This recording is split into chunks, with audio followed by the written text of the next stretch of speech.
first of all, thank you for the interview. It's a big honor for us. Thank you.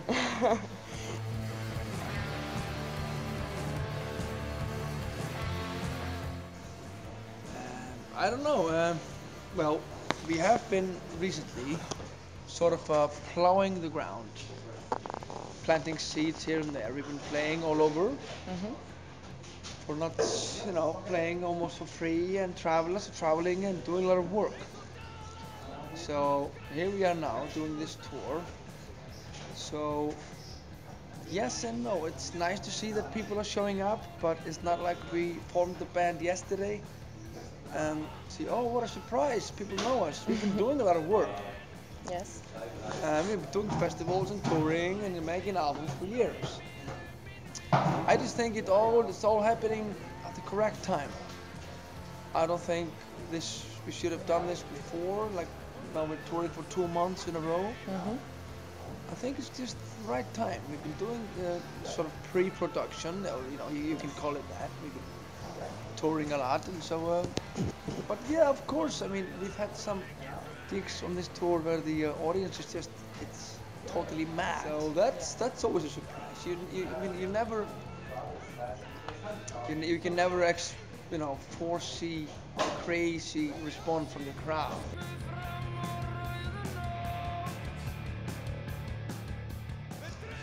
Did you say spiritual? Yes. Yeah, for sure. Okay. Bigger band picture for some spiritual stuff when it comes to the band. But I know I was going through a lot of stuff in the making of this album. So for me it was my own spiritual journey to make this album. Yes. So yeah, it's rather spiritual and personal stuff.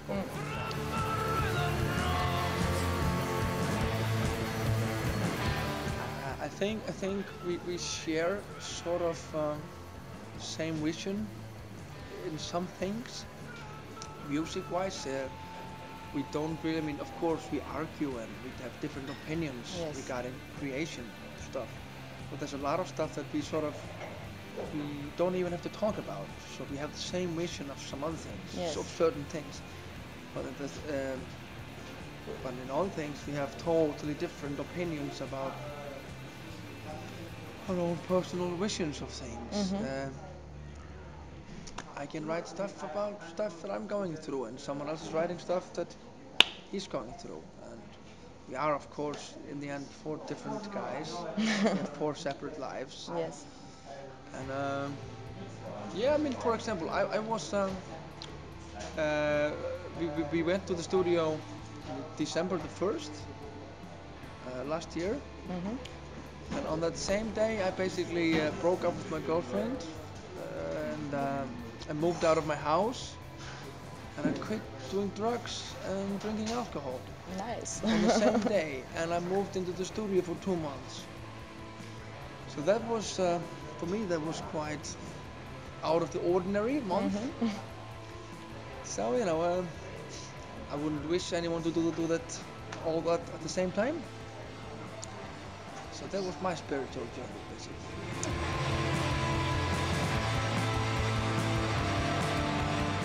Oh, the idea.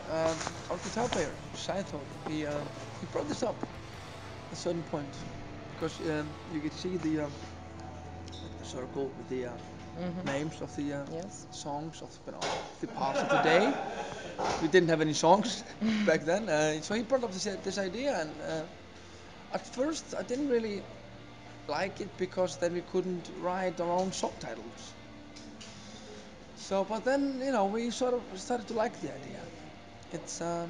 It's 8 parts. I mean, it's a classic album length of songs, 8 songs, and the names sound really sort of epic in Icelandic. I mean, low night, noon as in noon, and known as in noon, and so yeah. Then of course. We were gonna write 8 songs, so we knew how many songs we were gonna write, and you can relate some sort of personal lyrics to a certain time of the day. And Ótta is from 3 in the night till 6 in the morning. So yeah, it's that's about it. Just we wrote 8 different stories and gave them a certain name. You know, we had to fit what lyrics gonna fit with certain name in the circle. And why among the parts of the day have you chosen Ótta? We were gonna call the album, well, we were not gonna, but this time system, this time, circle, time system, it's called Echt. But we couldn't really have named the album Echt because there's a big construction company in Iceland. It would be like naming your album Halliburton or Texaco or something. We couldn't just. So we wanted to pick a certain name out of the 8 ones, and Ótta just sounded the best.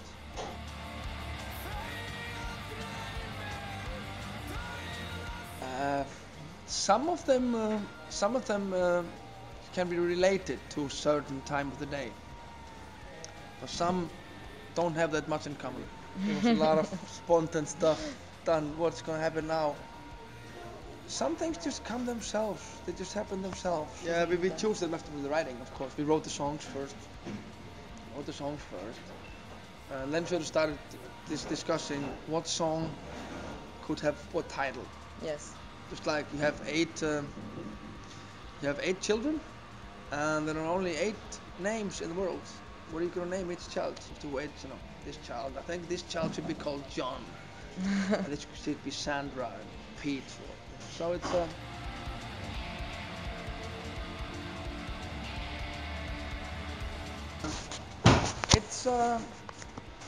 this album I Blóðu Anda, that was written in 1997 and 98. So that album came out in 2002. So by the time that one came out, we were already starting to write different music. That was the Masterpiece of Bitterness. We were writing that around 2003. Nice album. So there's thank you. So it's 3-4 years sometimes between. I mean, there's 365 days in the year. So there's a lot of days. And you discover new bands, and you have new girlfriends, you have new houses, you live in another country. A lot of things are going to change. When so many things change in your life, you discover new things, you're going to write different music. Imagine if Metallica only wrote Kill Them All 4 times. That would have sucked. Imagine we wouldn't have all these masterpieces. But I don't know why I'm talking about Metallica here, but we never decided to change anything.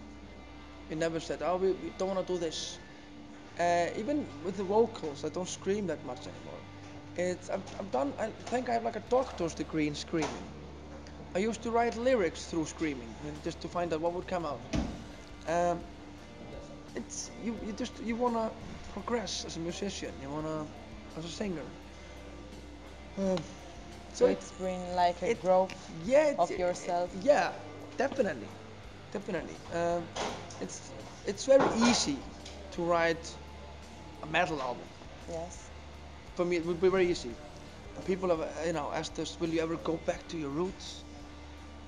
We will never do that. That would just be trying to dress up in your children's clothes or something. Yes. They don't fit anymore. No, so we like to progress in the further. I always have this vision in my head: golden castle, high in the mountain, and we're always trying to reach it. Yes.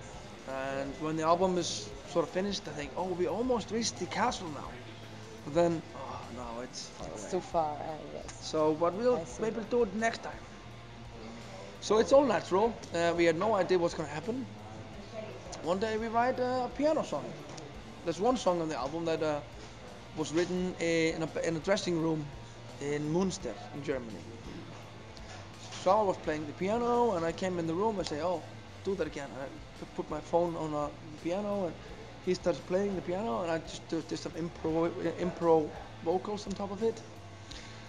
And we recorded it on the phone, and then in the studio we just made a song out of that. Wow. So that's song number 7. It's written like that. Written in 10 minutes in Germany. And really? Yeah. But then of course we added we added violins to it, and some other stuff. But the song itself was written in 10 minutes. Wow. And you can't plan that. No. You can't plan, I'm gonna write a really good song in 10 minutes. You're not gonna write shit. So it's, we have some sort of, I think it's getting a full reception with creativity.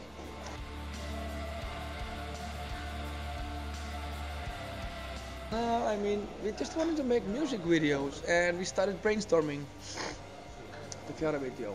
You know, we bounced ideas. What do we want to do? We want to use nature shots for that one, which we really did. And you have to combine them with something. So we combined them with some sort of traveling. And you know, the inspiration for that was of course Django, the movie from the 60s.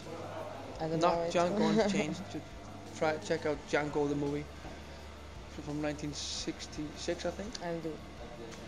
And Glenn Danzig made a video.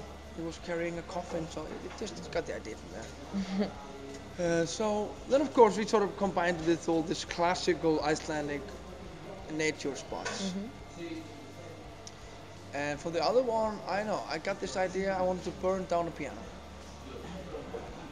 Just set it on fire. And why this? I don't know. Why do you get ideas, man? You know, why did we write a song with a banjo? I don't know. It just comes to you. So It's creativity. I wanted to burn down a piano. So we sort of, what shall we do? And you know, we didn't want to do the same classic nature shots. So we went to a complete different location. This is sort of like writing a song. We don't know what's gonna happen. You know, we didn't script everything to the tiny details. We just took the piano, shipped it on the countryside. Yes. We're gonna do some cool stuff here, and we did some cool stuff there. So it's more like trusting ourselves. We know we're gonna do good stuff here. If you concentrate and you work with the right people, and everybody has the same goal, we're gonna do something good here.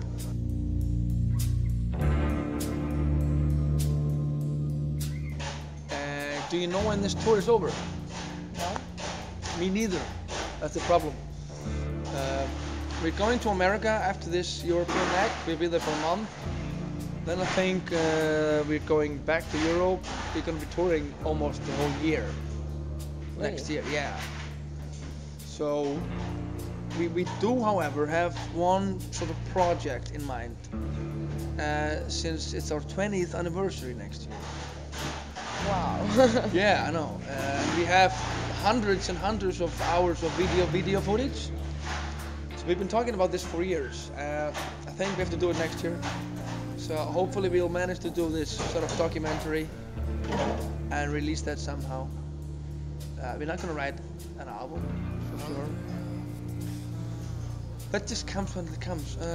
So it's going to be a lot of touring. Yes. Going back to places that we've been to many times before, and exploring new territories. That's nice. So it's basically going to be touring and some sort of little bit of celebration for this 20 years anniversary. Yeah. So, thank you. You're welcome. See you on the jigs. Yeah. That'd be cool. Good luck. Thank you.